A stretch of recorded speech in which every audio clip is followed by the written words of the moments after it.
আজি মই যাব ওলাইছোঁ বেলপাৰা নৱজ্যোতি সংঘৰ সৌজন্যত পতা ৰঙালী বিহু অনুষ্ঠানটিলৈ আৰু এয়া মই আহি পালোঁ। আহি পাই তেওঁলোকে কাৰ্যসূচীবোৰ আৰম্ভ কৰিছে আৰু মোৰ ইয়াতে অকণমান কৰিবলগা কিছু মোৰ দায়িত্ব আছে, তাকেই আগবঢ়াই লৈ যাম।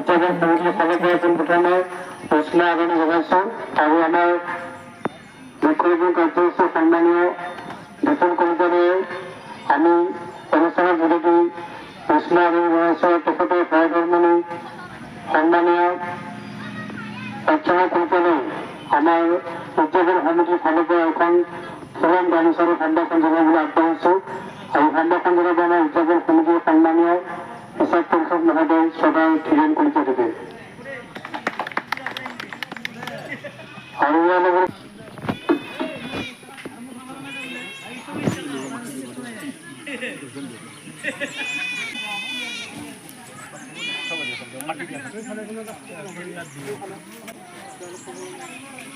উৎসাহ উদ্দীপনা যোগাৰ বাবে তেখেতক আহ্বান জনাইছোঁ।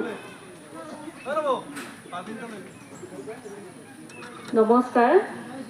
আজি বেলপাৰা নৱজ্যোতি সংঘৰ সৌজন্যত ২৪তম ৰঙালী বিহুৰ উদযাপন সমিতিৰ সমূহ বিষয়ববীয়া লগতে কৰ্মকৰ্তা সকললৈ মোৰ ফালৰ পৰা ৰঙালী বিহুৰ আন্তৰিক শুভেচ্ছা জ্ঞাপন কৰিছোঁ।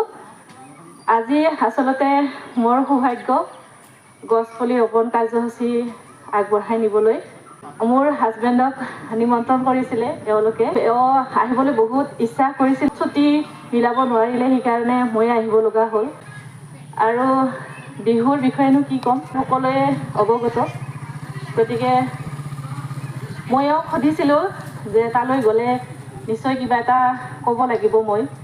এওঁ সাধাৰণভাৱে ক'লে যে তুমি যি জানা তাকেই ক'বা, যিখিনি তুমি ক'বা সেইখিনি ক'বা আৰু ভালকৈ। পাছত মই নিজকে ভাবিলোঁ, আজি যিহেতু মোৰ প্ৰথম অভিজ্ঞতা এইটো, সেইকাৰণে ৰাতিৰ ভিতৰতে মই এটা কবিতা লিখিছিলোঁ। সেই কবিতাটোকে মই আপোনালোকৰ সন্মুখত গান শুনাম বুলি ভাবিছোঁ।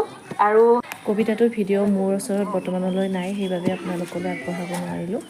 আৰু মোৰ কাৰ্যসূচী শেষ কৰি তেওঁলোকে মোক ঘৰত থৈ গ'ল। আজিৰ ভিডিঅ'টি